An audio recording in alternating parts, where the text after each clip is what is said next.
What is the concept? Who is the cast? Where do we start? How do we leave? Where do we go? How do we lose?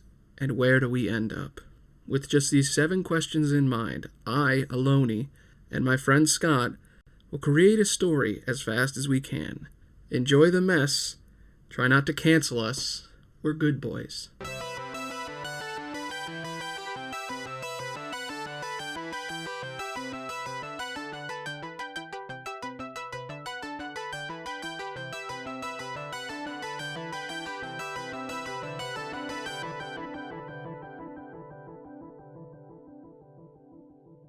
What are we going to do, Scott? I have no fucking clue. Do you have no fucking clue? I've got no fucking clue.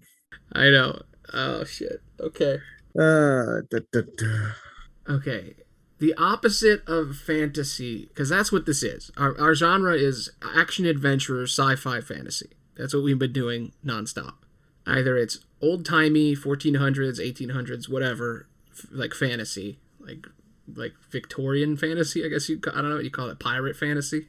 Pirate fantasy, sure. And then we always do space fantasy. So Because fantasy is fun. yeah, I mean that's what we care about, right? That's our thing. What else could we do? What could we do that's like the opposite to me of fantasy is like the gritty drama, which we haven't done yet because it's too hot to touch, you know. So noir. Yeah, ooh, noir's good. But yeah, I don't know. You want to do a noir? Yeah, Okay. It took us 20 minutes, but we got there. we got there. Okay, what is the concept? We're doing film noir. Are we doing old school noir, Italian neorealism? What are we doing? What's our noir? Are we just doing black and white, like classic detective? What are you thinking? Yeah, I'm kind of thinking just like classic, trench coat. Yeah. Okay. The classic noir movie, like Detective Pikachu. Exactly. Yes. Yeah. Man, there hasn't been a noir in a long time. I'm sure that's coming up in the 30-year cycle. Right. Yeah. It's a rollin'. It'll come out soon. I want fucking horror movies. They're coming, kind of, but A noir horror movie. Let's go. noir horror. Yeah. Has that been made? Well, I'm sure it's been done, but we can still have fun with it. I will point out, noir horror is the Salem movie we did, but let's go even more noir. Right. Let's make some rules. No space this time. Can we not do space? Yep. Yeah. And no medieval and no fantasy. Or not. Yeah. All right, so that means it's going to be 1920s Brooklyn then. Right. That's the third one. That's our third heat. We got to do that one. Or no, 1930s Chicago, like Al Capone. Right. That's something I know. You know, I'm apparently related to him.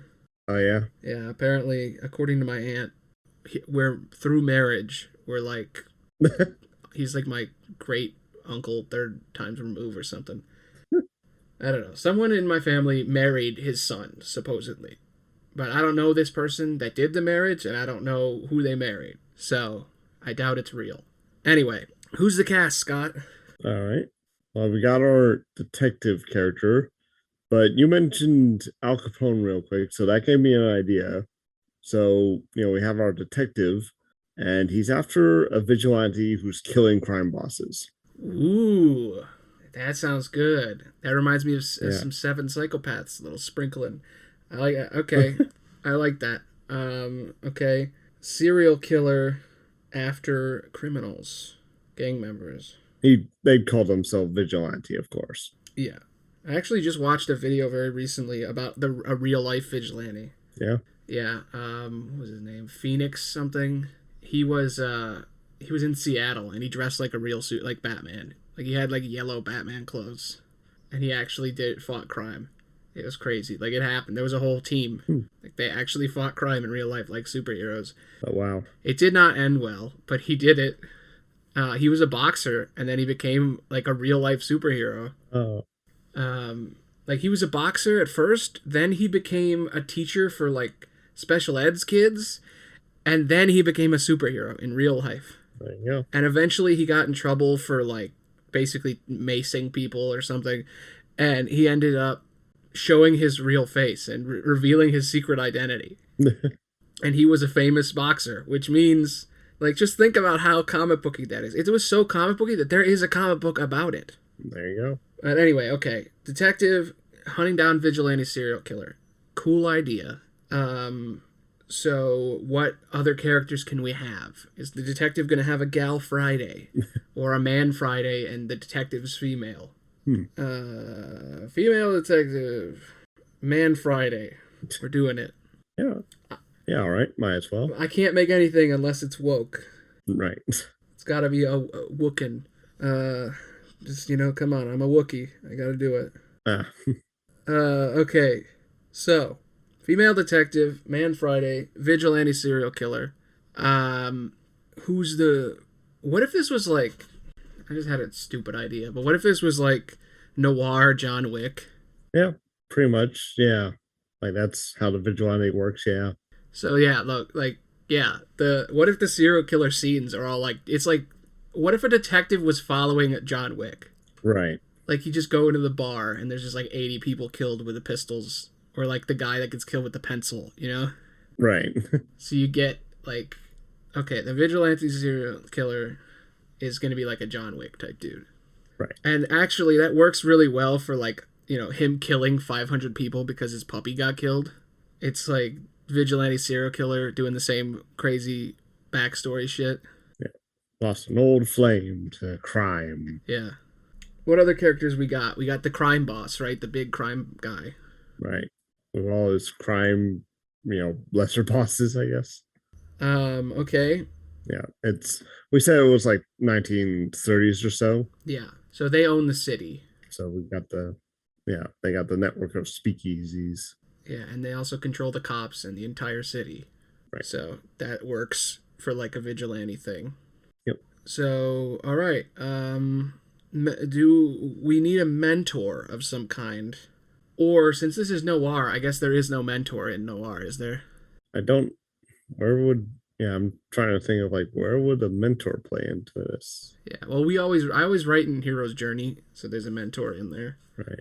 But I'm like, you know what? Maybe we'll just pull it out. No mentor. Yeah, I don't know. The closest I'm thinking of is like a seemingly, poor homeless man who gives the detective really good information. Yeah, they're tipster. Right. They also is the bartender. They always end up going to a bar at some point. Right. There we go. There we go. Yeah, and then I always wanted to see a detective movie where you follow the sidekick. Oh yeah, sure. So then maybe the detective is a dude, and then the sidekick is the female, and we're following her. I don't know. Might be adding too much to like the formula, Maybe. Is there anything we can throw into this? Or I think we have enough spices. We don't need to throw in like lizard people and aliens and shit. It can just be mobsters. It doesn't have to be. Yeah, we haven't gone that far yet. I was immediately thinking. I was like, can we add zombies? No. Yeah. Hat on a hat. No. I think it's just the mystery of like who is the killer, and we have like a red herring of like maybe it's the old flame of the detective. Yeah. Well, with the John Wick murder man, yeah, we need suspects, don't we? Right. It's kind of hard doing the John Wick murder man thing and detective because it's like, oh, what are the clues? The 700 dead bodies he left behind. Right. Yeah. Well, yeah, he leaves behind something every time. Like once he finally kills like the head's like criminal of that location, he leaves behind like a tiny statue of Lady Justice or something.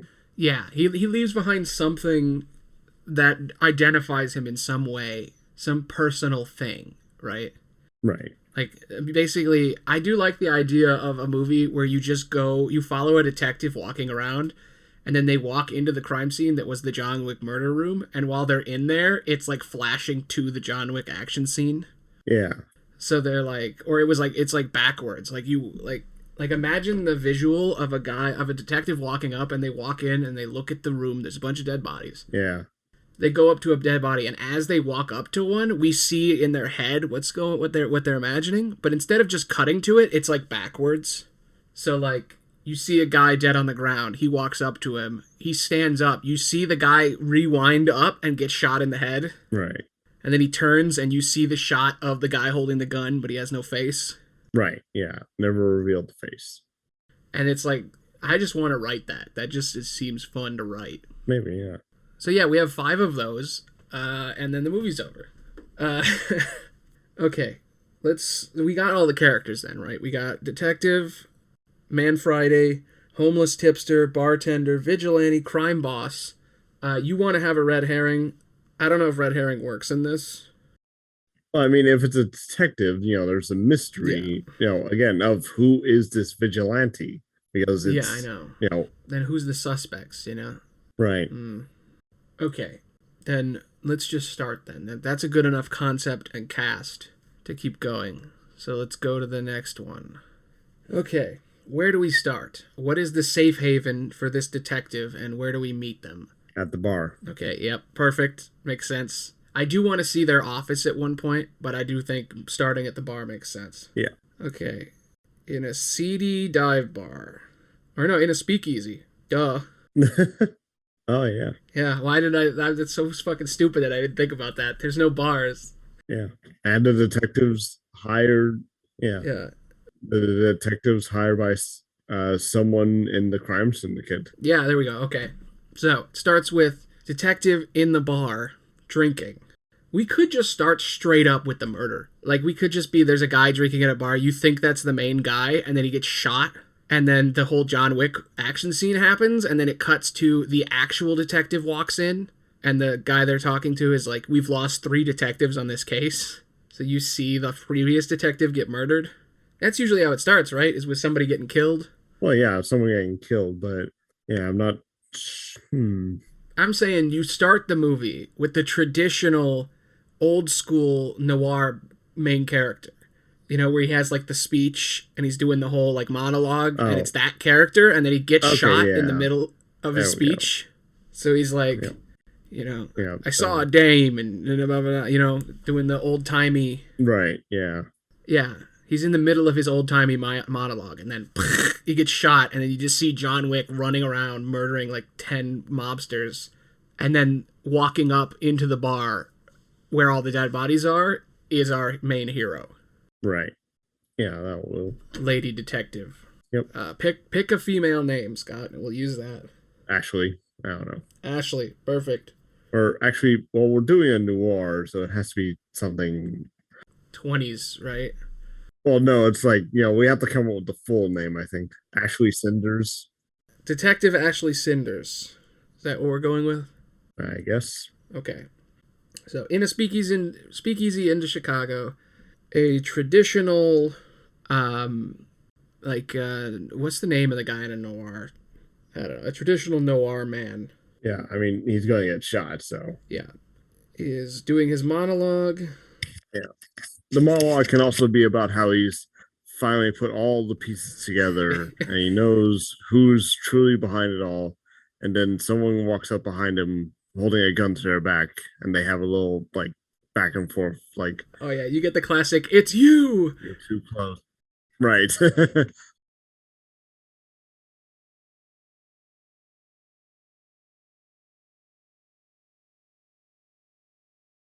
Like, he's talking about the criminal and, like, catching this murderer. And he's like, okay, this man killed 7 women. Terrible monster. I finally put all the clues together. And then you get a guy put a gun to his back. And he's like, I got you, see? He's, like, holding the gun to him. Oh. And he's like, oh, no, it's you. And then the guy he's looking at who was holding the gun gets shot by John Wick. And then he gets shot. And then you see this John Wick man just in a mask, like, murder everyone in the bar. And then our hero steps in.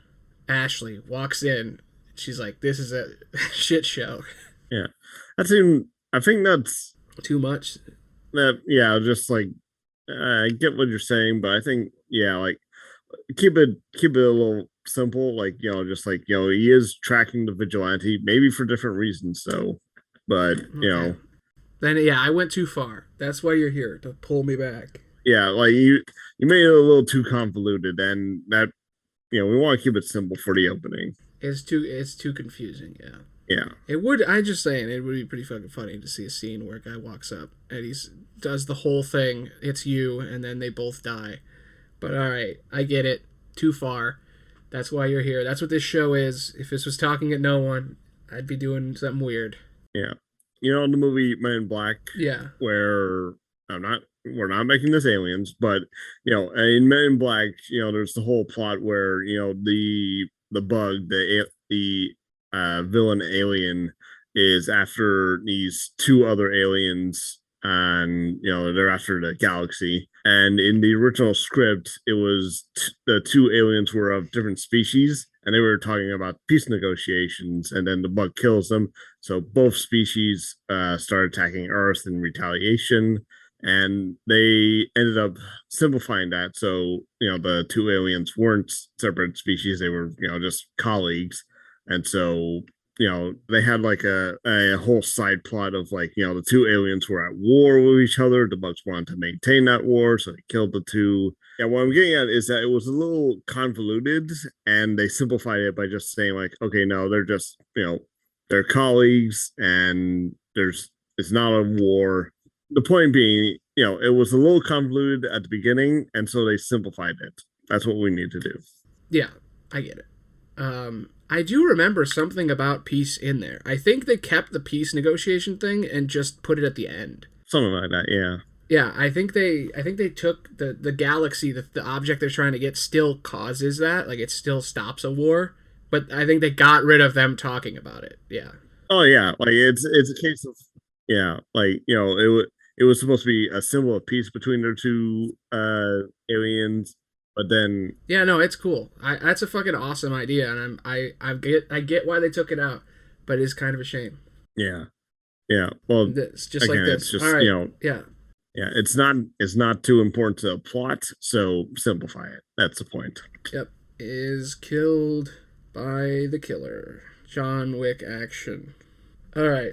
Detective Ashley Cinders walks in. So, usually when you do a hero's journey type thing, you get their safe haven.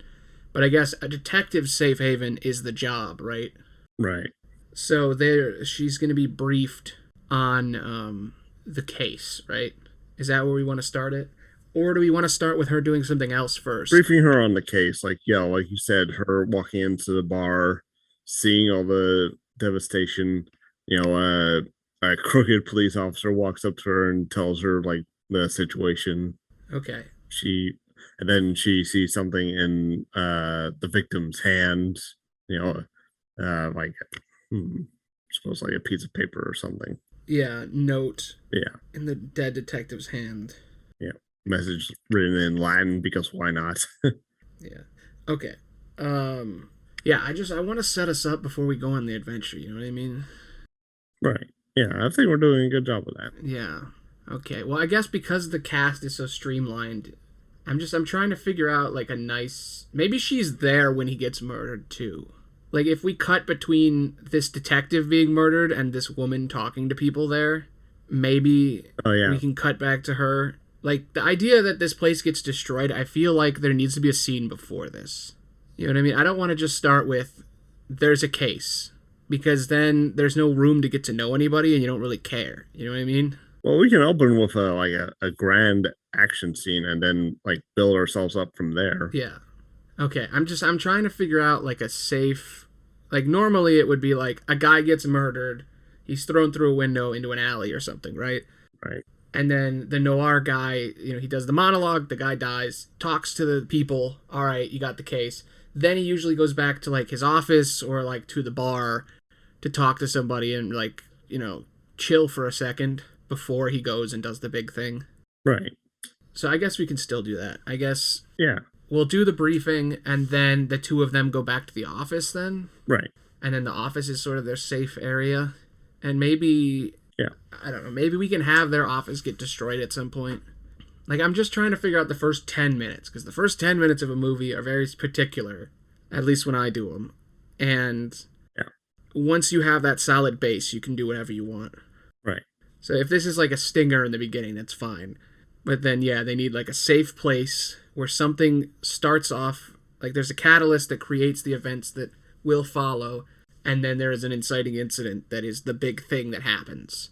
Like an epic shootout. Yeah. I feel like the inciting incident of this is their like, her office blowing up or something. I feel like you should just start it big. If it's a big sprawling running around Chicago chasing this guy down, I feel like it should start with, boom, her shit breaks. All right, I'm going to get the guy, I mean, that seems a little much to me. Hmm. It's I feel like it should just be a case of like another job. Okay. Like she comes into the bar, sees all the destruction, sees a clue somewhere, goes back to the office, looks at it, maybe gets a call saying that like there's been another shootout. Yeah. You know, kind of. I feel like after she goes back to that office, something should happen there. Like if you think about the gunfight as the catalyst, it's like the starting moment of this whole event. And then something that happens at this bar scene needs to carry over to when she's at her office. It can't just be like, "Oh, you got to catch the killer. All right, I'll go back home." And then she's home. Oh, there's more info. Like I feel like something else has got to be going on. It's not a The parchment, like the thing she finds on the victim. What if it's a list? And at the very top of the list is her name. perfect. See, that's something because then she goes home, she's looking at the list, then you could have someone show up at her door and she's not sure if they're there for her or not. Like they're going to kill her, but they're not. Like it's like a fake out. Like we don't have to have the bad guy immediately attacking their house, but just the threat of like her name on the list. Yeah. Or like the name of someone she knows or loves. Yeah. Yeah, I think that works.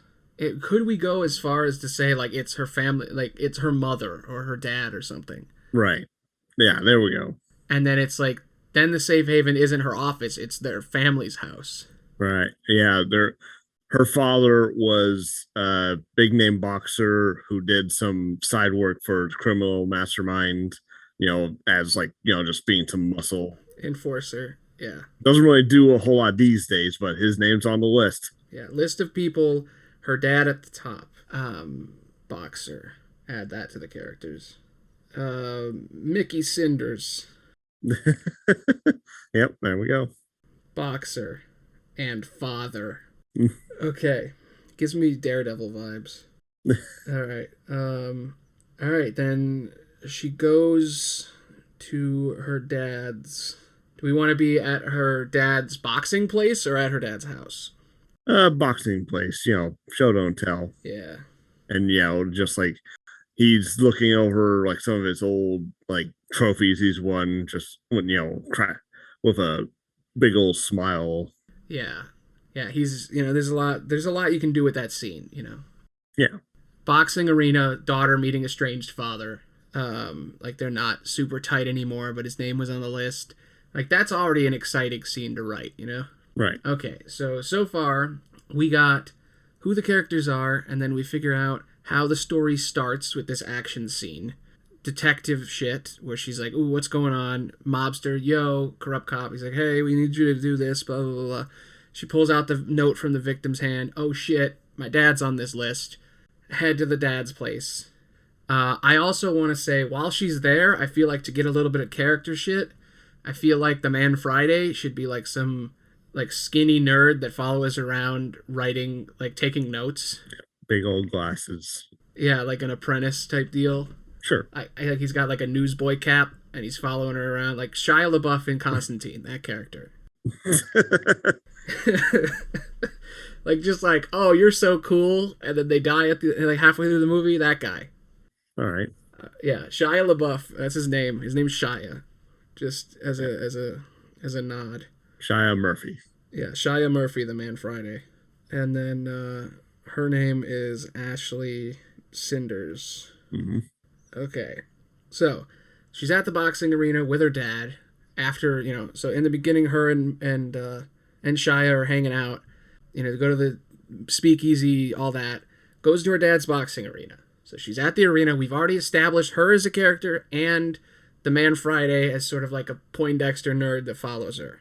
Sure. Now we're going to get her dad. We're going to get her backstory as well as her dad's backstory at the same time. Mm-hmm. We don't need to outright say that, hey, her dad was a boxer and that was pretty rough on her, and now she's a detective and she's grizzled and angry at him, but also cares about him.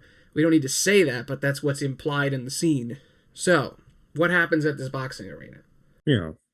He's reminiscing about old glories. She she reluctantly hesitantly brings up this list she found Yeah. of like, killing criminals, and your name's on this list. Yeah. Confronting dad, And warning him. yeah, that smile disappears. He, he's kind of in denial, just like, no, it can't be. That was a long time ago. This can't be for me or something. Yeah. He doesn't know. Does he know who it is then, or does he have suspects or something? Uh, Or do you want to be like him, being like, I got a lot of enemies. Like, I don't know who this could be. yeah. Or do we want it to be like, oh, it was so long ago. No, not that symbol that's on the paper. Oh no, not that guy. No, I want to keep. Well, I want to keep it a mystery, so definitely not like a symbol he Yeah, recognizes. that's why I'm thinking like, It's more he doesn't take the threat seriously. okay, yeah. Then I think him saying like, yeah, I got a lot of enemies. Who cares? My name's on some list. Whatever. Yeah, sure, yeah, and just like I've had enemies for 20 or so years. None of them got me yet. Yeah. Okay. So we got all that. Does anything else happen unrelated to the questioning here? Or do we just get another clue? Because something could happen here. It could be another action packed moment. Or not. You know, this could just be a Pope in a pool where it's just him boxing, and while he's boxing, he's talking to her, and we get like all this exposition and him cleaning himself off and being like, oh, there's no problem. There's nothing to worry about. And then what? Like, she knows somebody's after her dad. Does she watch her dad? Is this like a stakeout where he's like, I'm fine? So then she leaves and she's sitting in her car out front with her sidekick watching her dad. Like, what would you do if you were a detective and your dad was going to attack? Well, I'd warn him, and then if he didn't take it seriously, I'd try to make it serious. And then if he left to go do a boxing thing, I would wait and watch in case something happened. Yeah. Well, first of all, I like the idea of him being a retired boxer, so maybe he might do a few punches, but he's not. Oh, it's his boxing place. Right. Yeah. He's retired and owns it. Yeah. But he's training someone when she comes in. Yeah. Yeah. And yeah, he'll throw a line of like, look, if someone comes after me, I'll just send Big John after him. Big John will fuck him up. Yeah, and he's like fighting with Big John. Right. And Big John punches him in the face or some shit. Or Big John's standing in the back and he's training some weak guy. But yeah, that's good. Yeah, he's like, I'll knock him out. You know what I mean? Look at me. Right. I still got it. All right, that all works. But like I said, what happens next? So we got that. So now we need more ties to continue the mystery. So as of right now, there's names on the list. Her dad's in danger. So does she continue to care about her dad and deal with him, or does something happen, or does she go to name 2? Because I'm trying to justify a reason for her to go to the second name on the list, but like her dad's in danger. You know what I mean? Right. Like, if my dad was in danger, I'd be watching, even if I was estranged. If he didn't take it seriously, I'd like go sit in my car. Right. And like watch and like stake out, you know? Like, he's next. He's the next one on the list. Oh, I did. I don't know about that. I think he's closer to the top for some unknown reason. Okay, so she would warn him first because she cares, and then she'd be like, all right, I'm going to go find the other 2 guys before him. Gives us enough room to like do 2 more things and then it matter. Sure. Right. But not so long down that it'll take too long for it to matter. Sure. But yeah, so she's like, all right, she warned him. So then you can have Shia be like, why aren't we staying? Why are we going to leave? And she's like, well, he doesn't want any help, and there's still 2 other people in danger, so. Right. There we go. We got to go. We got to figure out who these people are. Yep. Okay. How does she figure out who these 2 people are, and are they notable? If he's killing crime bosses, I would assume the next 2 people on the list are related to crime. Right. So she would know about them. Are they big names, or what? Yeah, one of them can be just another generic crime boss. I'm imagining like let's say 2 names on the list. She arrives to one guy's scene and they're already dead. Yeah. But the second name could be like the chief of police. So she goes to the police station, asks about these names, and then the killer shows up there. Yeah, that works. I do like that. But I want to add one other thing to that. I feel like the names on the list should be like in order of how, like, they should get harder as they go. Harder?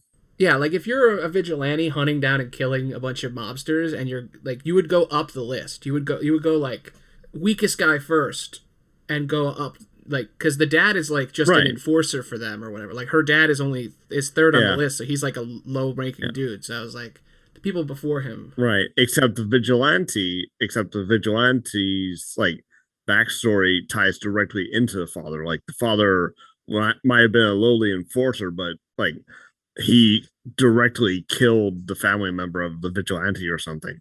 Ah, so you're saying the list should be the most important people at the top. Kinda, yeah. Yeah, that makes sense. Because if I was a guy about to kill a bunch of people, I guess I would write the people I hate the most on top. Right. So yeah, mob boss, chief of police, enforcer, Yeah. and then more mob bosses. It's like I hate this guy the most. Yeah. Chief of police, by the way, is very corrupt. Yeah, no, that obviously So, is Chicago. yeah. Doesn't have Right, to even yeah. be the 20s for that to be a fact. Yeah. But yeah, But yeah, the idea being like, yeah, like you said, the farther up you go, they get more and more important, which is why, it's so odd that the father is so high up on the list. yeah, that's why she went there first. Not just because it's her dad, but also because of that. Right. Yeah, exactly. Yeah, she's like, this is a mobster and the chief of police. Why is my dad number 3? Right. Like, what the fuck do you have to do with this, Dad? Why are you so important to this killer? Right. All right, yeah. Then, so yeah, goes to guy number 2. Goes to the mobster's mansion. Or maybe, should we do the mobster mansion? Like, where this mobster is already killed. Should we do, like a full mansion that's been killed? Like, everybody in the building? Or just, like, some strip club? Or, like, what? Oh. Like... uh, What, like, when you come across a body, what is the most interesting and the opposite of a gym? So first we were at a bar, then we were at a gym. I think probably a house, right? Like a mansion or titty bar. a house party. There we go. Oh yeah, there you go. House party. Goes to the mobster's house party, and everybody's dead. A lot of swinging music. Yeah.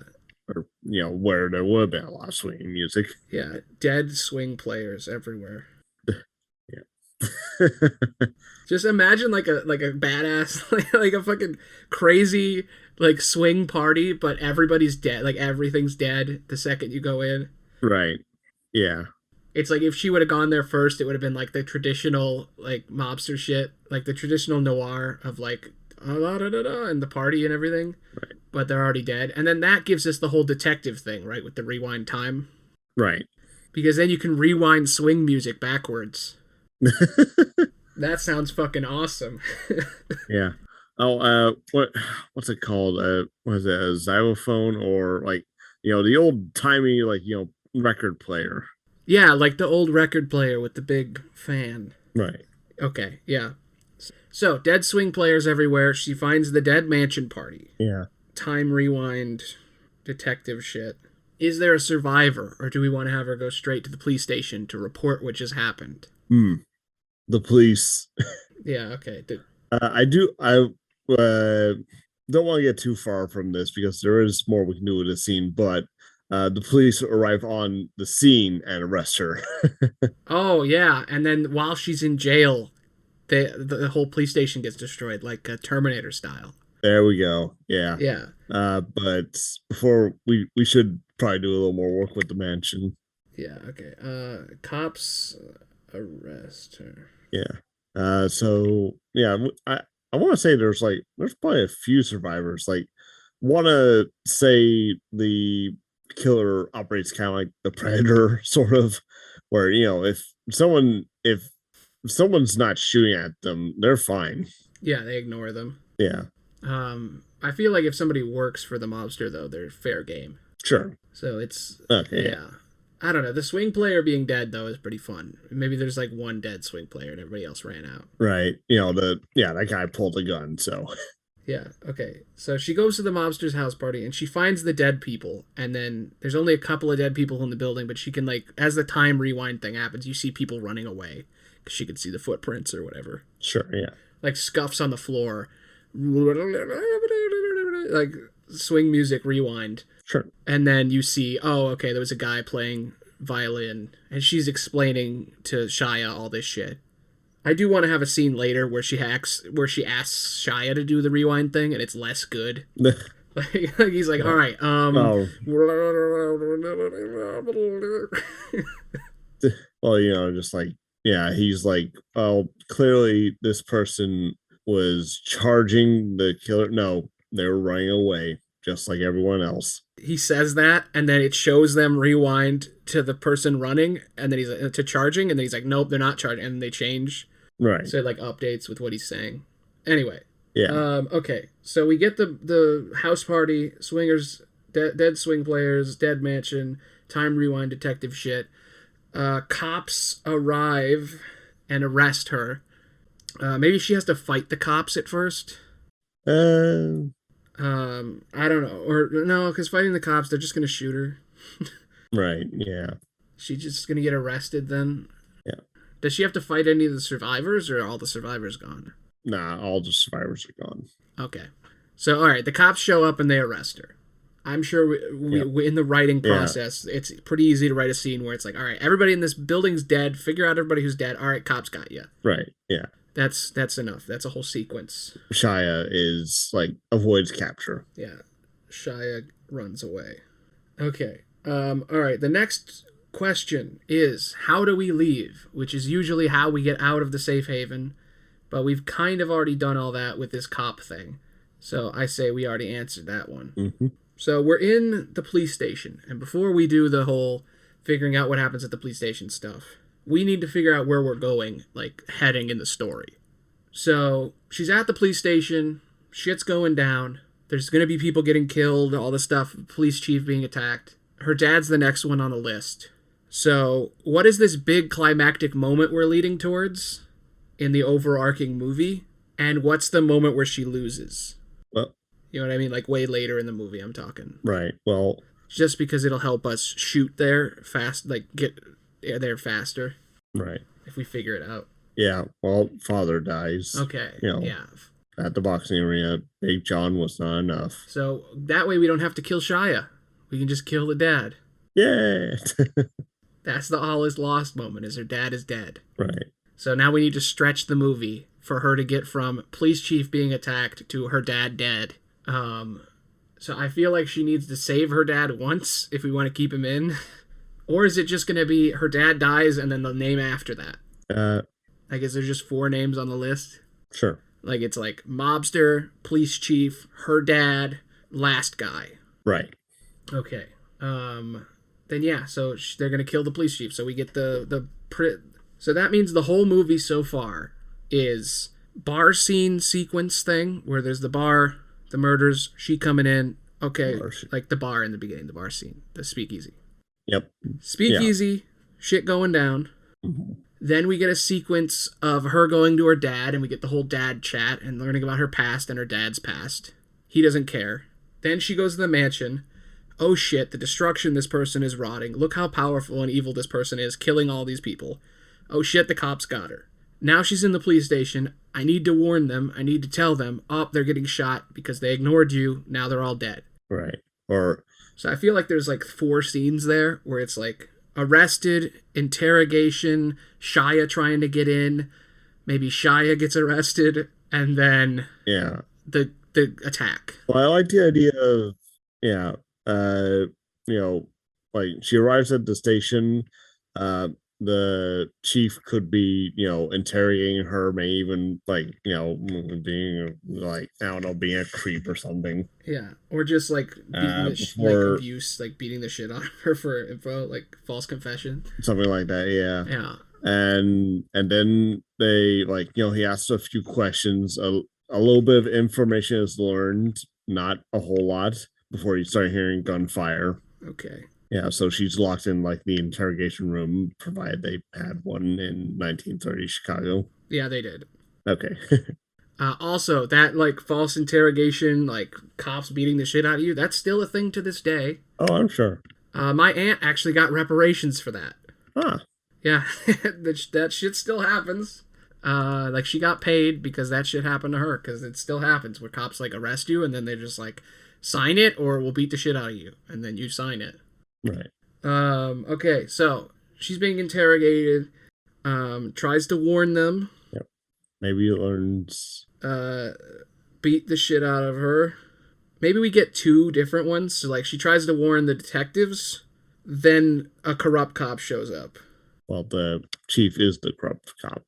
So yeah, okay. So do you want the chief to show up? Yeah, she's like, yo, they're interrogating her, two detectives, and she's like, I've told you already, I didn't do it. It wasn't me. I'm a detective. I'm a private investigator. I was on the scene because I found this list. They're going after the chief of police, and then they're going after my dad, and then whoever this Ronnie dude is at the last, or whatever, the last name. She says the last name. Right. And then they're like, bullshit, blah, blah, blah, blah, blah. And then the chief shows up. Yeah. They're playing the good cops, the detectives. Yeah, my thought was one detective is a good dude. He leaves, and then the shitty detective beats the hell out of her. And then the chief shows up? No, or do you want the chief to show up and beat the hell out of her? I would just say the chief is the shitty police officer. Okay. Like he walks in, says like, the interrogators, being too soft on her, so tells him to get out so the chief can properly interrogate her. Yeah, he's gonna throw the book at him. Right. Literally. Oh. So then while he's attacking her, the vigilante kills him through the window.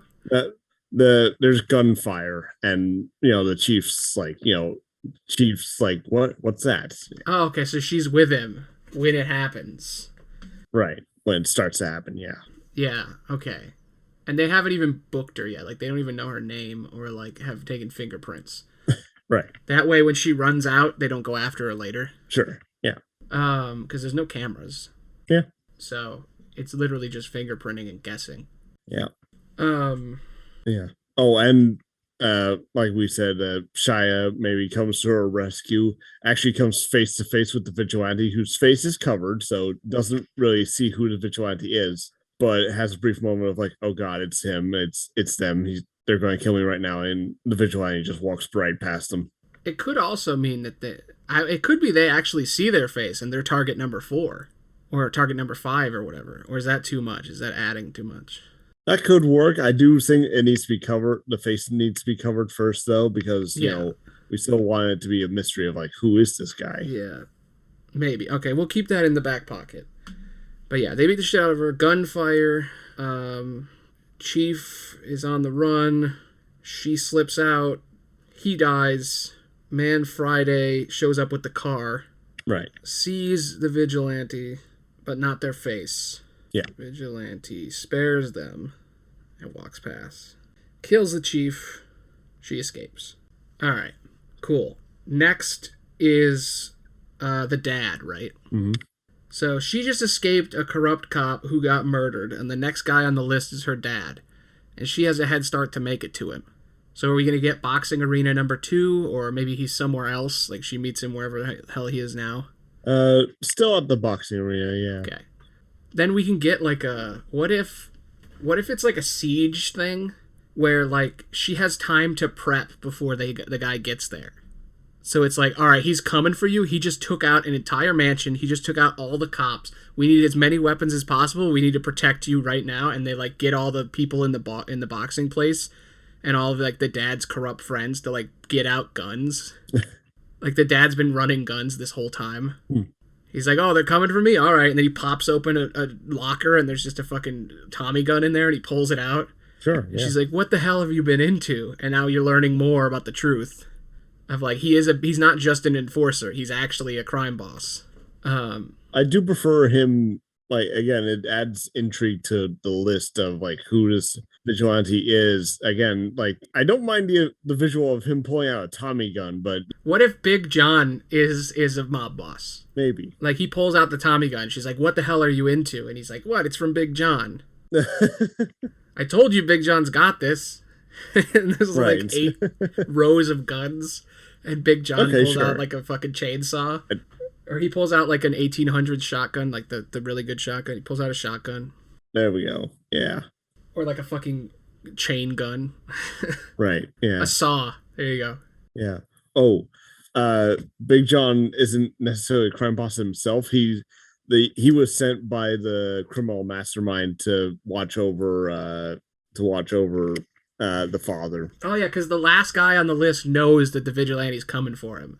Yeah. So he sent John there already before she even got there. Right. Yeah. Because this is like list 2. Like there was a backside of the list, and it's like 8 other people that are already dead. Or on the list, there's names checked off. Right. Yeah. So the mob boss already knows. Yep. Yeah. Okay. So to recap that, all right, goes back to her dad's, getting ready for the siege. Big John's got guns. Yep. And actually, come to think of it, we've established that this is a boxing establishment, so might as well have a moment where like the vigilante and Big John are boxing in the ring. Yeah. Fuck yeah. Yeah, that's what it is. Big John gets his like big machine gun, his saw, with the big drum, and he puts it on the boxing ring.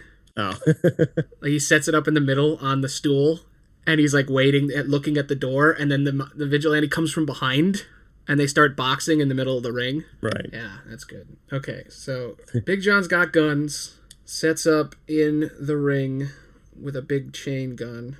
The siege begins, people dying. Big John vigilante fight. The father's. Does she? Yeah, the father's gonna die next, so she's gonna try to get the dad out. Yeah. Yep. And he's like, nah, I want to see Big John beat the crap out of this guy. Yeah. And then the fucking killer pulls out a gun and fucking shoots the dad. No, or stabbed. What do you want? How do you want the dad to die? You want him to get stabbed, shot, choked out? What? It's got to be like right in front of her, and he's got to like take a bullet or something. Or she take a bullet? She would try to take a bullet for him. I don't know. How does he die in this? So the siege is like, they got a bunch of dudes with guns and they're safe. And this dude's coming.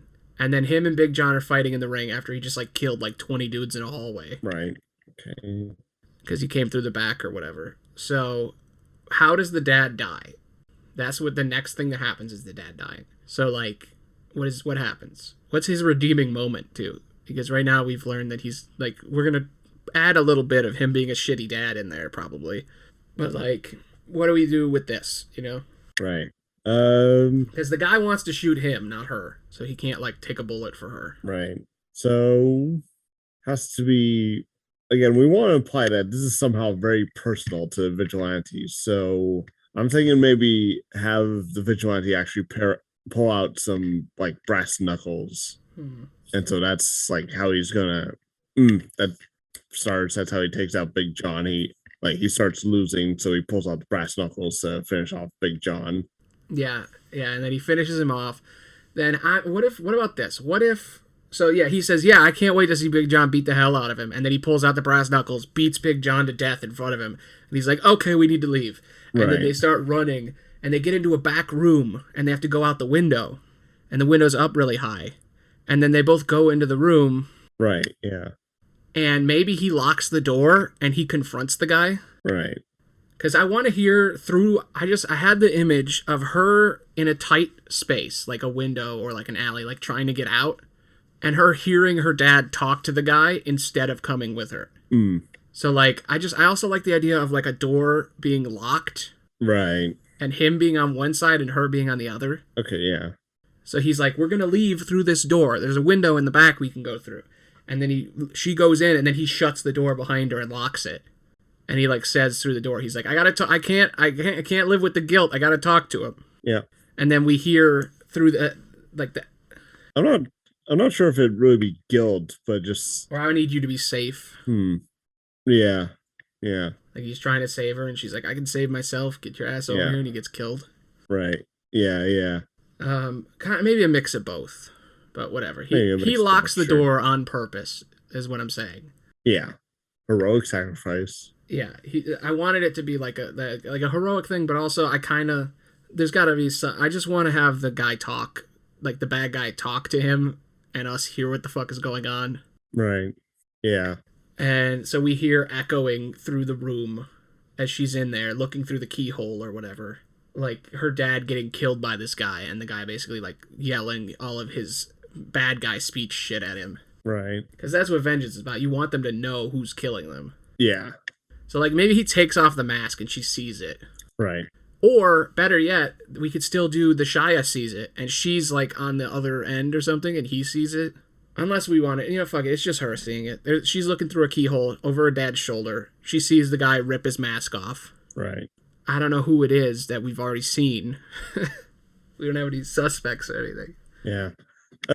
That's the problem. We should have thought of who the vigilante is first, and then add a few things here or there. Well, adding the John Wick hook is it's just like a force of nature they're fighting. It's not even like a mystery guy. You know what I mean? A little bit, yeah. Still. Because it's not like we can't really have like a Scooby-Doo villain be like, "Yo, it was me all along." Because it's like he's just murdering mobsters. Right. It's like the important thing is whether or not the detective's alive, not really whether or not we know who the guy is that's killing everybody in this one. It's not very noir-y, but it is kind of the vibe we've gotten this. This is more of an action movie with noir elements, Right. But yeah, I mean, I feel like it's just some guy who he killed his family, you know what I mean? Right. Like, I don't know how we make that super compelling with it also being a mystery. Yeah. The idea is that this is the opposite side of a revenge movie. That the revenge movie is happening and she's following it. Yeah. So now it is revealed, you killed my wife or you killed my daughter or whatever. Right. I had an idea of we would have to go back and rework like the previous story a little bit, but it would be all right. But what is it? It could be his son or AKA her brother. It could be her brother. That could work. We could add the brother into the boxing arena earlier, but then he would have just killed the dad. He's murdering people. Yeah. Well, they're estranged too, so it could just be like, the brother came back from, I don't know, I want to say from the war, but I don't know. Yeah. World War One.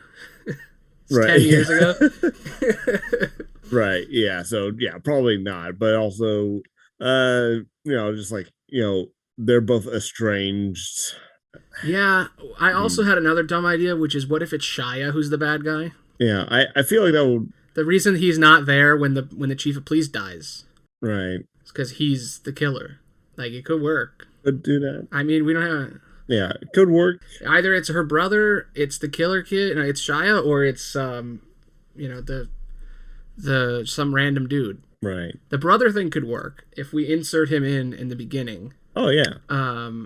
Integrate him. We could even have him at the bar in the beginning, and that's why she's there. Sure. Yeah. Yeah. Like he's a drunk. Like that's his cover. Is that he's right. broken and drunk from the war. He's got PTSD or some shit. Right. But actually, he's like a savage killer. Right. Yeah. We never did the homeless tipster either, or the bartender. Oh yeah. Whatever. We don't need them. They're useless. We can still have them be like cute little side characters, though. Yeah. All right. So brother. All right. We meet him. Let's see. We have the speakeasy. Killed. Her man Friday takes notes. Crooked cop tells her stuff. Detective's hand. Okay. Her brother. It's like sitting in a booth. He's a drunk. Acting like he wasn't even aware of what was going on. I kind of want him to be in the back. Oh, yeah. Her brother is drunk in the back. A little bloody, but okay. Sure. Yeah. Not even, it's framed so it's like not even from like the fighting. It's just like, he tripped and scraped his knee or something. I got it. Yeah, I got it. When the killer broke in, he kicked open the door and it hit him in the face. Ah, there we go. He broke his own nose. Wow. Yeah, that shows the chaos. Like when it cuts back, when she sees his face, we'll get a cut back to him beating his face into a wall. His nose is broken. He was hit by the door when the killer came in. Yeah. That way he didn't see his face. He didn't see anything. Oh, yeah. Right. Then later, he's going to be at the mansion when she's there. Maybe we can do the killer's still there when she shows up at the mansion, just to give it a little bit more oomph. Since we didn't do her going to the police directly and the killer being there. Like, she goes in the mansion, she's detectiving the bodies. She sees the killer, chases after him. Cops block her. Right, okay. All right. Yeah. Sees. In the mask. Yeah, he's in a mask. Think. Yeah. Think she sees him. She thinks she sees him run out the front door. She runs out the front door. There's police everywhere. Yeah. Somehow he got out and she doesn't know how. Yeah. He's like a ghost. Ah. Maybe that at that point she suspects he's a cop. Ah. What if her brother is a cop? That would explain why he's at the police station later, and why he can get around and do all this shit, and why he hates the criminals. Like, what if her brother is a corrupt cop, and that's why when he runs out the door into all the cops, he disappears because he is a cop. He just took off the mask. Yeah. Well, I imagine he just evaded the cops or didn't actually go out the front door. But I like the idea of him maybe being like a former cop and him trying to be like a legitimate good cop too. Ooh, at the police station when the chief gets killed, we can hear the killer monologuing about how he was a good cop, and it's people like you that ruined the force for me. There we go. Yeah. And his voice is different. Like he's putting on a voice or something. Or it's echoing. Right. Yeah. No, Shia hears that part. Because she would recognize the voice. Okay, yeah, there we go. Okay, so let's see. He runs out the door. Cops are all there. He's like a ghost. Cops arrest her. Shia runs away. Interrogation. Tries to warn the detectives. Chief shows up. Beats the shit out of her. Gunfire. Chief's on the run. She slips out. Man Friday shows up in the car. He sees the vigilante, but not their face. Hears them tell the chief that he's the reason he left the force. Yeah, I did my duty, and as recompense, you kicked me from the force. Something along those lines. Yeah, I did my duty, and you threw me away. Right. And then the vigilante spares Shia, or instead of the sparing, he kills the chief, and Shia runs. Sure. Like the vigilante sees him and just walks around him. Yeah. Shia runs into Ashley. They escape. Okay. All right. So then she's back at her dad's. The big heist. Blah blah blah. Everything's going down. She tries to get her dad out. He locks the door. Through the keyhole, it's revealed. It's her brother. Flashback. Like through her eye, we see him like breaking his own nose. Right. Like in the beginning of the movie, she sees a blood stain on the wall. Right. And she doesn't know where it's from. And then she gets interrupted. And then later you see him hitting his head up against the wall to break his nose. Right. Him hiding behind the wall after taking off his mask and the cops showing up. And then cuts back to him killing her dad. Right. So, we have now reached How Do We Lose? That was it. So we are now at the end. All that is left is this final arc. So she knows it's her brother. Does she run away at that point? Or does she, like, kick open the door and go to kill him? Like, what do we do? What's the final confrontation here? Do we want to have a whole separate scene for them to fight? Yeah, I feel like we should have a location change or, Okay. Then maybe after the dad dies, the building starts on fire? Oh, yeah. Yeah, he lights the building on fire, yeah. Yeah. He lights the building on fire. She tries to get her dad out, but he dies. All right. Where do we end up? That is the last part of this story. Where should the brother and sister fight to the death? Because that's what's happening. There's no cops. The cops suck. They all just got killed. The city's owned by the mob. There's one guy left on the list, right? Or was the dad the last one? I feel like the dad should be the last one because it's personal. It's literally his dad. Right. Yeah. Like, there's nobody bigger than killing your own dad. I guess so. Next is, like, there's no more on the list. Like, her dad's last on the list. It's 15 names. They're all crossed out except for 3 on the end. The mob boss, the chief of police, her dad. Right. Why the fuck is my dad on a list with the chief of police and the mob king? Like, what the fuck? Why is Al Capone and the police chief and my dad all on the same list and everybody else is dead? Right. So her brother kills her dad, burns down their home, basically. Right. Or her dad's home. Now what? How does he leave her a note or some shit? Like, how does she's lost everything. I feel like she would go home. Right. And at her office, he left a note or some shit. Yeah, he gives her Oh, wait, he wait, gives her a call. wait, to give her another tie. What if the brother takes Shia? Like, he kidnaps Shia when he leaves. Not sure why he would. I feel like his story's done, though. Like, he killed his dad. His dad was involved. His sister isn't. Right. Yeah, exactly. So I'm thinking like he gives her a call like at her home, like, hey sis, look, I'm going away for a while. I'm taking a boat. I'm at the docks right now. I'm taking a boat, to Singapore or something. Yeah, I'm leaving. Or I'm taking a boat to yeah. Singapore from Chicago, Scott. Yeah. Yeah, exactly. What's wrong with that? I'm going to cross Yeah, Lake but Michigan and then I'm going to get a car over there. No, I get yep, it. He's like, I'm then going to take a train. It's probably. right. There we go. Take a train, yeah. I'm taking a train to LA or I'm taking a train to New York. Right. Or I'm going to Canada. I'm going to drive all the way the fucking 6 hours up to Minnesota and cross the border to Canada. Yep. But yeah, so him calling her makes sense. Yeah. And he doesn't know that she knows. Oh yeah, he doesn't. I forgot about that. He doesn't know. So he'd call her. Maybe he's not leaving. Maybe he caught because he didn't get caught, right? I guess not, no. What if he's like, all right, when we going to dinner? Right? Like he just killed his, or the funeral. Yeah. Her killing her brother at her dad's funeral is pretty fucking epic, though. Yeah, because now that I think about it, if he doesn't know because she was looking through a keyhole, he's completed his goal. He won the revenge. Right. We get to see what happens after the revenge movie, Scott.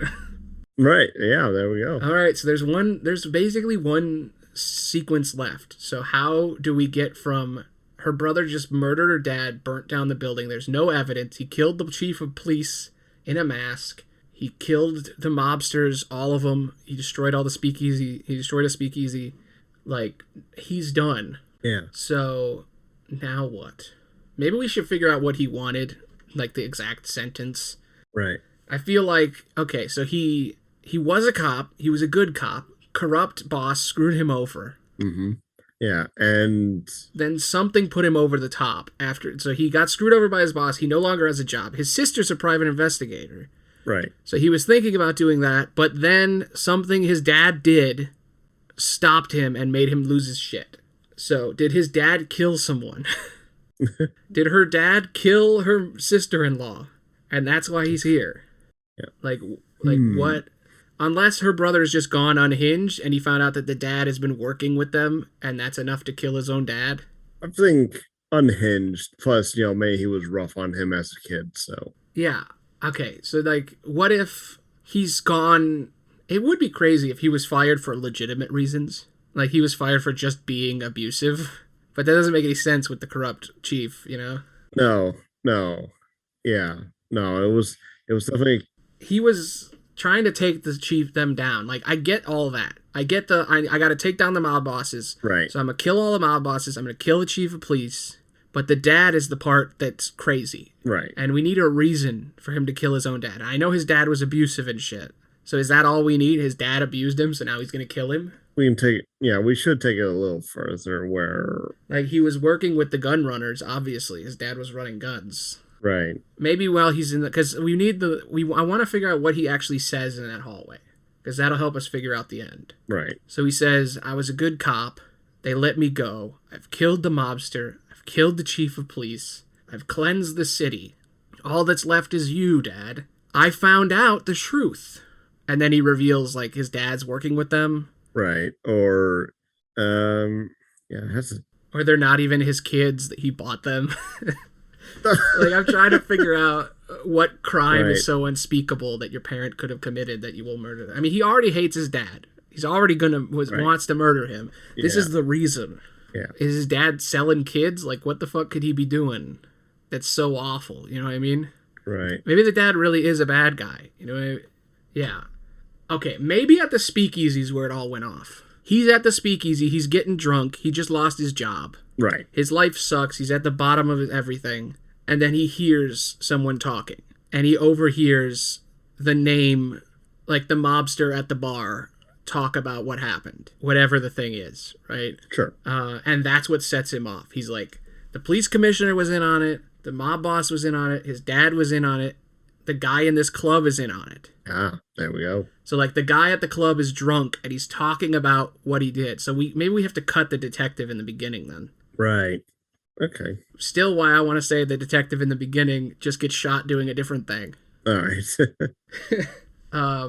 It would be really funny if the monologue in the beginning where the guy's like, and I did it. I killed that woman. I killed, Marjorie Cinders. I killed her with the chief of police, with the mob boss, with everyone.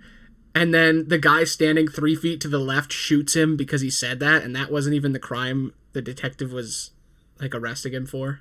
Ah. Like, the detective is like, you killed Molly Hatchet. And he's like, right. Oh, I thought you meant when I killed, and, like, the thing he said earlier.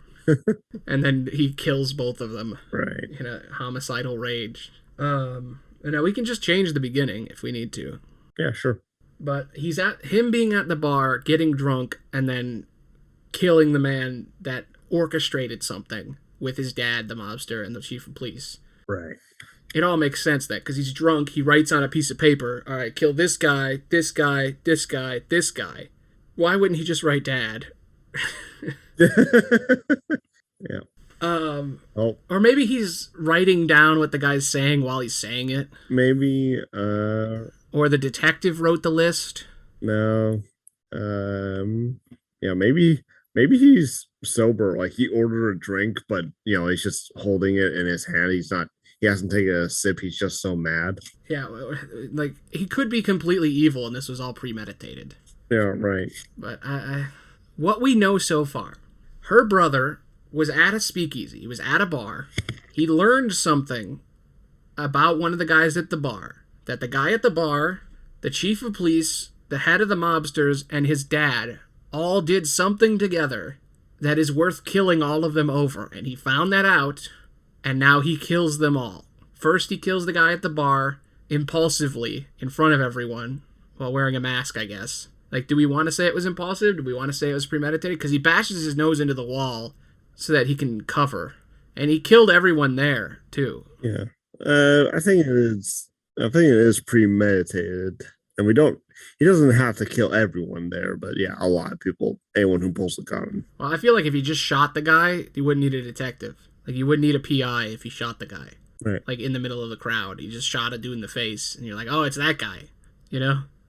Well, if he's still not wearing he's still wearing a mask, right? Okay, so if we have him wearing a mask, then yeah, it's got to be premeditated then. It's like... That's what I meant. Okay, so he followed the mobster there to kill him. Right. And then the mobster stood up the detective with a gun and was like, hey, detective, you know who I am. You know what I did.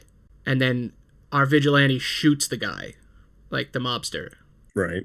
Because he's about to kill the detective. Like, he did it early. Like, the plan was follow this guy until he goes somewhere private and then kill him. But then he pulls a gun on this detective, and our former cop vigilante is like, I have to shoot him now. Right. So he shoots him, takes the mask off, hits his head up against the wall a bunch, and then waits to see what happens. Yeah. Yeah, maybe a broken nose isn't the best cover. I think it's a great cover. It's an interest. Well, I think, like, his plan was to follow this guy out of the bar and kill him somewhere else. Killing a man in the middle of a crowded bar, a criminal bar, a speakeasy, is the stupidest thing you could ever do. And it would not be premeditated. Following a guy to a bar and then killing him because he's going to kill someone else does make sense. Sure, but the broken nose. Well, my thought was just, like, he stayed there because he couldn't get out. Right, yeah, but, I mean, you could, like, dislocate your arm or, Oh, whatever. He hurts himself. Right. The reason I said broken nose is because if you hit your head up against the wall, you break your nose, and then you just say, he came through the door and broke my nose, and I hit the ground, I couldn't see anything. Right. Like, breaking my shoulder, it's like, I could still see the guy. Like, the idea of just, like, my thought was, he kills the guy, right? Like, he's planning to kill him later. He sees him about to kill someone. He's like, all right, I gotta shoot him. Shoots him. Everybody freaks out. What does he do? Well, he runs into the back, takes off his mask. Maybe he's got, like, a separate outfit underneath that he was gonna use. He has, it's like a jacket or something that he can take off. Because it's part of the plan is to, like, have an outfit that you can hide underneath. So he goes in the back room, he changes super quick, and then he hits himself with the door, and he says, the guy ran that way. Does that work? Maybe. Or he breaks his own arm, and then he says, "Oh, the guy just broke my arm." The reason I want him to hurt himself is because it immediately proves it wasn't him to, like, normal people. Right. Because if he's not wearing the outfit and a guy in a mask just shot someone, they're not going to question, oh, he broke someone's arm. Or, oh, he broke that guy's nose when he went out the door. You know what I mean? Right. Right. So he gets injured in order to, like, cover. And then his sister comes in, and she's like, oh, what's going on? And then he's like, oh, shit, she's here. So then he tells her, he's like, oh, yeah, he hit me. I didn't see anything. Done. Right. So we still haven't figured out what the crime is. Right. What do you think? 4 men, what did they do that makes this guy go off the deep end and kill his own dad? Because we're almost done. That's all we need. Figure that out, and then the movie's done. Right. All right. Okay. Wait. I just figured it out. What if the private investigator in the beginning is him? Like, the montage starts. It's her brother doing the monologue. He says, I tracked him down to this bar. Like, we get the whole story, right? Sure. And then you hear a gunshot and you don't know what happened. And then she walks in, she sees her brother, broken nose, laying on the ground, holding a gun. A guy got killed. He tells her, I was chasing a guy, a mobster. I caught him. He shot me. Maybe he shoots himself. He's like, he shot me. Yeah, a grazing wound. Yeah, he's like, someone killed a mobster right in front of me and ran away. Some guy in a mask. But it was him all along. Like, that's the reveal at the end of the movie. Sure. Is that he actually went to this bar with this guy, was getting him drunk, shot him, shot himself with the mobster's gun, or shot himself with the same gun and then hid the gun. Sure. So instead of the bloody nose or any of that, it's... Yeah. We get the intro with the monologue, right? Hey, my name is... what was the brother's name? Mickey or Carter? Or the dad was Mickey. Let's go with Carter. Yeah, I guess Carter was out of my head. Yeah. Carter Cinders, right? Yeah. He says, I'm Carter Cinders. The city of Chicago is dirty and bloody and horrible. And we get this whole monologue of like a noir monologue, right? Right. And then he's like, I tracked the man down. The man who murdered my mother. I tracked him down to this bar. He was right in front of me. He confessed. You see the two of them talking, and he's like, yes, I did it. I did it with this guy, and this guy. We all did it. Then you hear the gunshot. Right. And then we see the actual detective come in. Hey, I'm Ashley.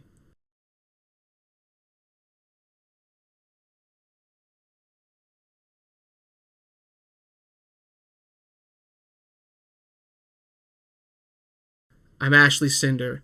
I'm here. Chicago's a mean street. Like, we get the same intro, but from a different detective. That'd be kind of funny. Yeah, and then she walks in, and she's with her detective, Man Friday. Walks in, sees her brother. He's holding a note covered in blood, and he's been shot, right? He's been shot in the shoulder. Sure. And he says, I need your help. I can't do this anymore. Like, he's like, I can't, I'm hurt. There was a mobster. I was tracking him down. He got shot. I tried to shoot at the guy. The guy shot me, but I have a list of all the people he's going after, maybe. Does that work?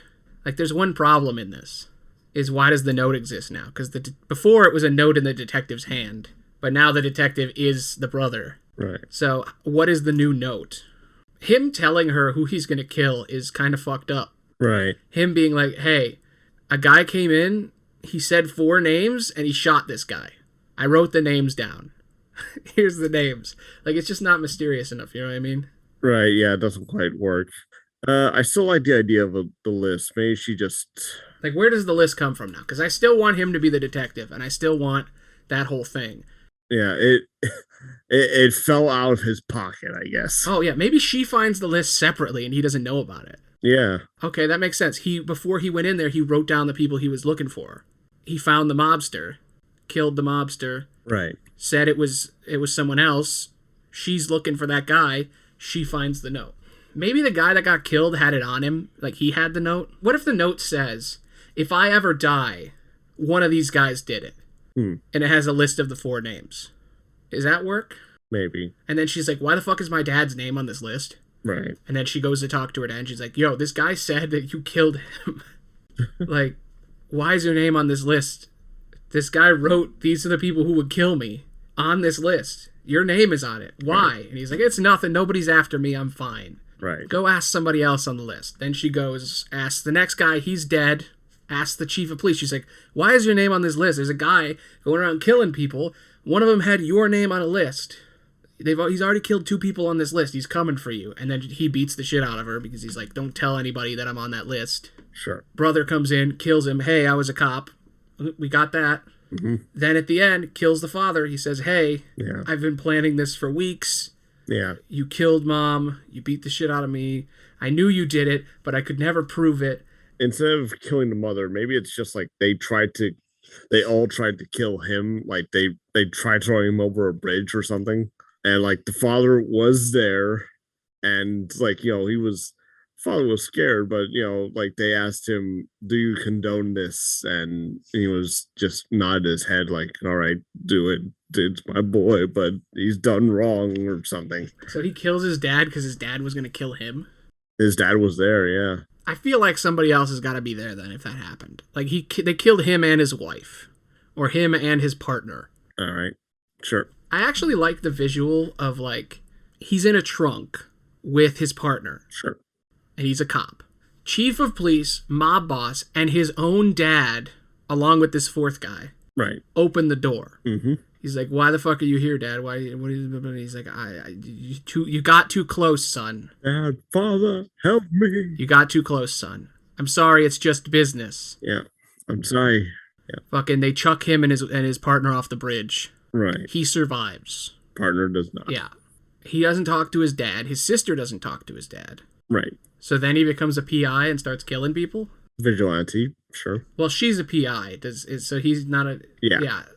I actually like the idea. He's not even a PI, but he's doing the monologue in the beginning. Sure. Actually, that works because the monologue makes you assume that the person that's talking is a PI. Yeah. But the monologue in the beginning isn't the PI, it's the killer. Right. Like, that's why I like this whole setup. There we go. As complicated as it is. You could even get flashes to him being thrown in the river. Like, in the beginning. Sure. Like, he's like, Chicago is a dirty city. You see him, you see someone, the guy he's after in the beginning, you see him open the door. And he says, it has to be done. And then he throws him and his partner into the water. And then he wakes up and he's alive. And you see him walk to the speakeasy. He finds the guy. And he's like, I know it was you. I saw you do it. You know, gunshot. Yeah. Well, hold on. Is that at the beginning of the movie? Because, again, we want there to be a mystery. Well, yeah, that's what I'm saying. It's like he can keep some of it in the beginning if we want. Yeah. Yeah. I don't think we want to open with, like, him being thrown in the river. Okay. So then we'll just flash back to that? Yeah. When he's killing the dad? Yeah. Okay. So, Chicago is a dirty city full of dirty people.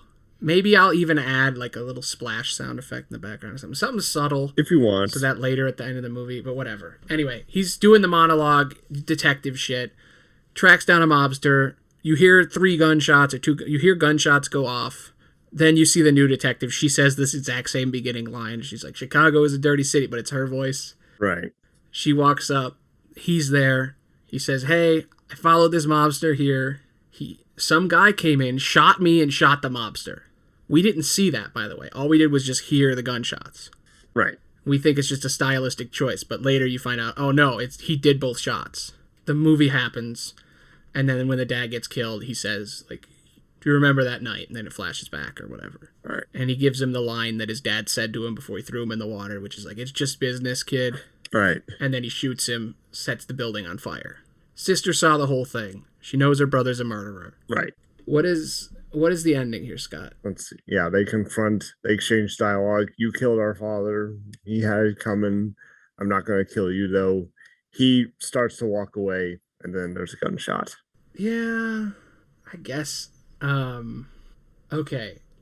Building's on fire. He doesn't know she's there. She kicks open the window, maybe. Crawls out.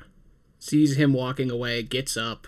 The two of them are looking at each other. He knows she knows. She knows he knows. They're reaching for their guns. Part of me wants to have Shia shoot him. Just to add a third element to this. That'd be fun. Yeah, maybe they both pull guns on each other, but the brother lowers his gun, starts to walk away. She shakily holds her gun, like, is she gonna do it? Is she gonna do it? And then boom, Shia shoots him.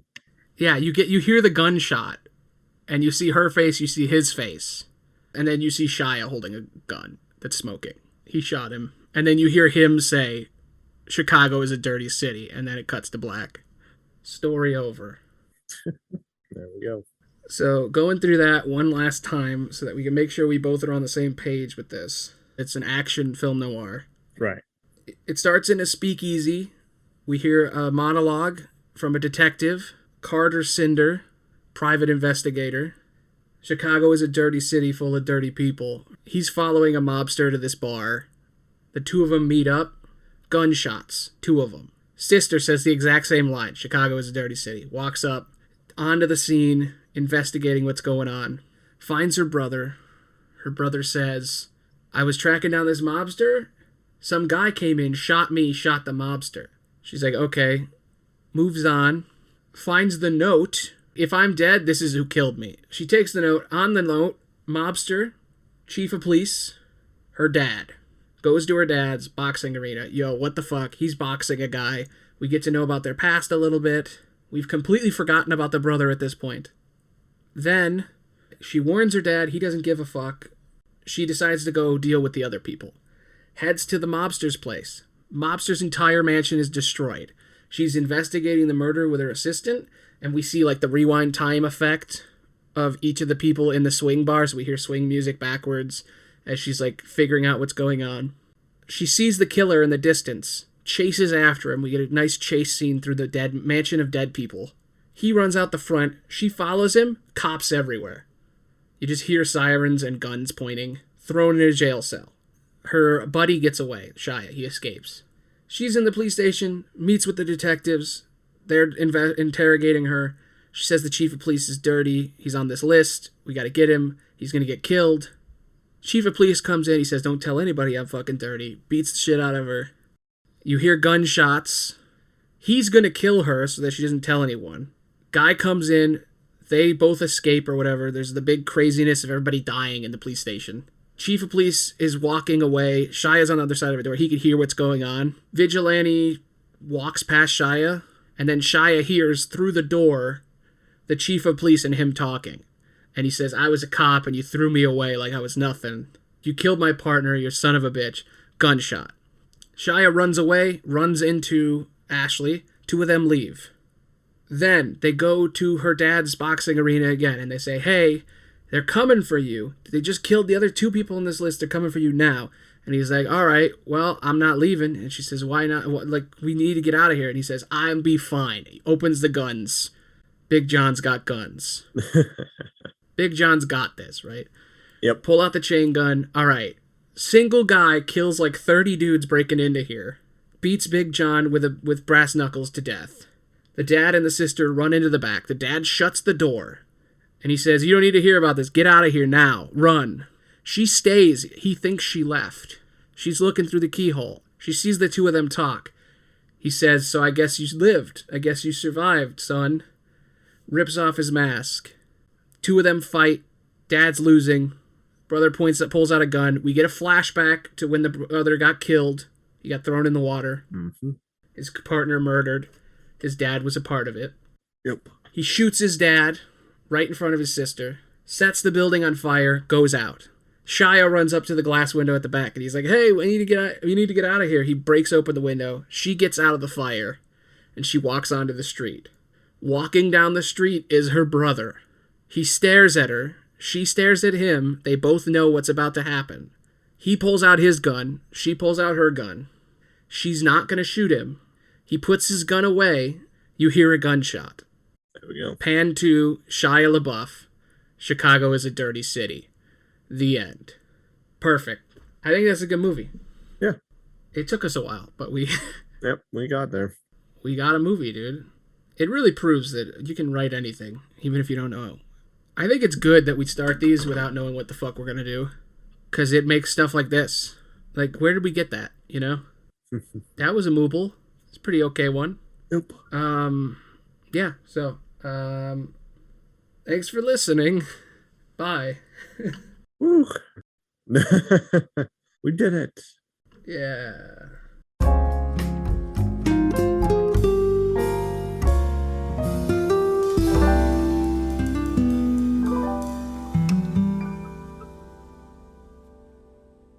Well, that was pretty fun. I hope you liked it. I know we missed an episode last week. We were pretty busy, and the two of us couldn't get together to record. We're going to try to record more batch episodes in the future, so that we have a backlog more. But I hope you liked this extra long episode. Chicago is a Dirty City, a film noir. It's the best we could come up with having absolutely no idea. If you liked this podcast, please like, subscribe, comment, give YouTube and Apple a reach around, do all the things they like to help us grow. And as always, thanks for listening. Bye.